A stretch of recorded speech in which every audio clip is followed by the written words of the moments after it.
দিন আনি দিন খাই আমরা মৎস্যজীবী, আমাদের জন্য বেঁচে রয়েছে সমাজে বুদ্ধিজীবীরা। পূর্ব মেদিনীপুর জেলা মৎস্যজীবী উন্নয়ন সমিতি নতুন হয়ে সাধারণ মৎস্যজীবী পাশে দাঁড়ালো। রেজিস্ট্রেশন পাওয়ার পর বৃহস্পতিবার কাথি নবনির্মিত অফিস ঘরে সাধারণ সভা অনুষ্ঠিত হয়। উপস্থিত ছিলেন পূর্ব মেদিনীপুর জেলা পরিষদ সভাধিপতি তথা পটাশপুর উত্তম বারিক, প্রাক্তন মন্ত্রী তথা হলদিয়া উন্নয়ন পর্ষদের চেয়ারম্যান জ্যোতির্ময় কর সহ অন্যান্যরা। পূর্ব মেদিনীপুর জেলা মৎস্যজীবী উন্নয়ন সমিতির সাধারণ মৎস্যজীবীদের ভোটে সভাপতি হিসেবে নিযুক্ত হন কাথি এক পঞ্চায়েত সমিতির বিরোধী দলনেতা আমিন সোহেল। সম্পাদক হিসেবে নিযুক্ত হন অজয় সাহু। প্রত্যেক ব্লক থেকে একজন করে মৎস্যজীবী কনভেনর গঠন করা হয়। পূর্ব মেদিনীপুর জেলা মৎস্যজীবী উন্নয়ন সমিতিতে বিধায়ক উত্তম বারিক ও প্রাক্তন মন্ত্রী জ্যোতির্ময় করকে উপদেষ্টা কমিটি রাখা হয়।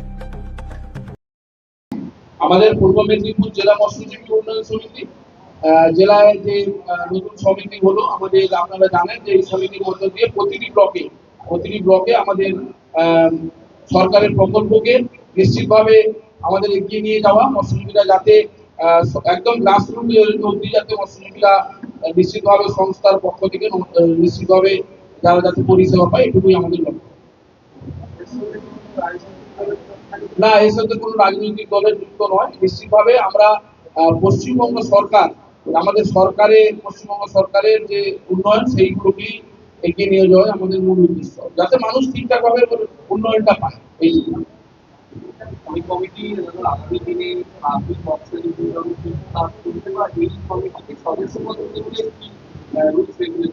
এই আমাদের যে সমিতিতে সদস্যপদ গ্রহণ করতে হলে প্রথমে মৎস্যজীবী হতে হবে, মানে মৎস্যজীবী রেজিস্ট্রেশন কার্ড হতে হবে, মৎস্যজীবী রেজিস্ট্রেশন কার্ড করতে হবে।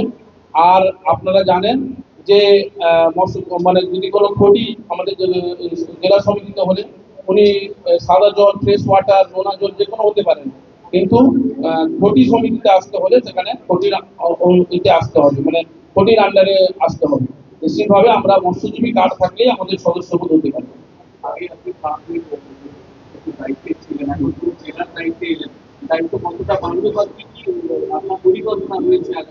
পরিকল্পনা রয়েছে আমাদের এই সমিতি একটা এনজিও সাথেও যুক্ত হয়েছে রিসেন্টলি। আমরা এই সমিতি এনজিওর সাথেও এখানে মৎস্যজীবীরা যাতে সরকার যেমন ভাবে কাজ করবে, আমরা সমিতির পক্ষ থেকেও মৎস্যজীবীরা পাশে থাকবো। নিশ্চিতভাবে মৎস্যজীবীদের যে নতুন করে যারা অনেক মৎস্যজীবীরা রয়েছেন তারা বাজারে ব্যবসা করার জন্য সাইকেল, ট্রে এগুলো ওদেরকে প্রদান করতে হবে, তারা যাতে নতুন করে ব্যবসা শুরু করতে পারেন। আমরা বাইরে থেকে ট্রেনার নিয়ে এসে মৎস্যজীবীরা যেভাবে মানে পন্ড কালচার করতে হয়, কিভাবে আমাদের সাদা মাছের চাষ করতে হয় আপনারা জানেন, সেইভাবে বেকারত্ব দূরীকরণ করার জন্য আমরা এখান থেকে সমিতির পক্ষ থেকে ট্রেনিং দিব।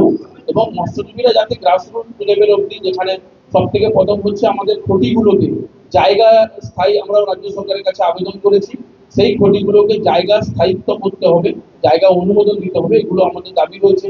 ফরেস্টের যেভাবে ক্ষতিগুলোর উপরে অত্যাচার, সেগুলো আমাদের দাবি দেওয়া নিশ্চিতভাবে আগামী দিনে শেষ করো অনেক অনেক।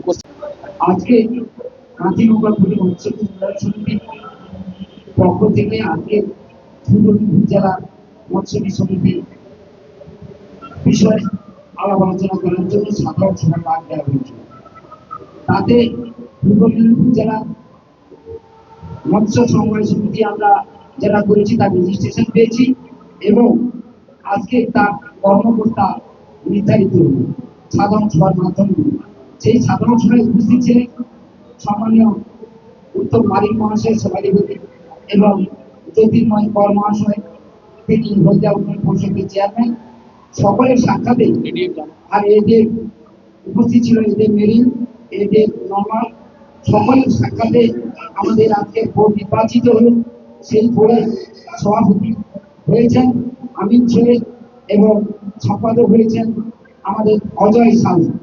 আর সকলে ডাইরেক্টর বোর্ডের সভাপতি, সম্পাদক এবং মেম্বার, যাতে এই বোর্ডটা 3 বছরের জন্য স্থায়ী হয়, সকলে তার জন্য সুপারিশ করেছে এবং ছাড়া দিয়েছে যে 3 বছর থাকবে এই কমিটি। এই বলে আমার কথা নিয়ে শেষ করছি। পক্ষ থেকে আজকে পূর্ব মেদিনীপুর জেলা মৎস্যজীবী সমিতির বিষয়ে আলাপ আলোচনা করার জন্য সাধারণ সভা ডাক দেওয়া হয়েছিল। তাতে পূর্ব মেদিনীপুর জেলা মৎস্য সমবায় সমিতি আমরা যারা করেছি তার রেজিস্ট্রেশন পেয়েছি এবং আজকে তার কর্মকর্তা নির্ধারিত হল সাধারণ সভার মাধ্যমে। সেই সাধারণ সভায় উপস্থিত ছিলেন সম্মানীয় উত্তম মালিক মহাশয় সভাধিপতি এবং জ্যোতির্ময় কর মহাশয়, তিনি হলদিয়া উন্নয়ন পরিষদের চেয়ারম্যান। সকলের সাক্ষাতে আর এদের উপস্থিত ছিল এদের মেরিন, এদের নর্মাল, সকলের সাক্ষাতে আমাদের আজকে বোর্ড নির্বাচিত হল। সেই বোর্ডের সভাপতি হয়েছেন আমিন ছেলে এবং সম্পাদক হয়েছেন আমাদের অজয় সাহু। আর সকলে ডাইরেক্টর বোর্ডের সভাপতি সম্পাদক এবং মেম্বার, যাতে এই বোর্ডটা 3 বছরের জন্য স্থায়ী হয়, সকলে তার জন্য সুপারিশ করেছে এবং ছাড়া দিয়েছে যে 3 বছর থাকবে এই কমিটি। এই বলে আমার কথা আমি শেষ করছি।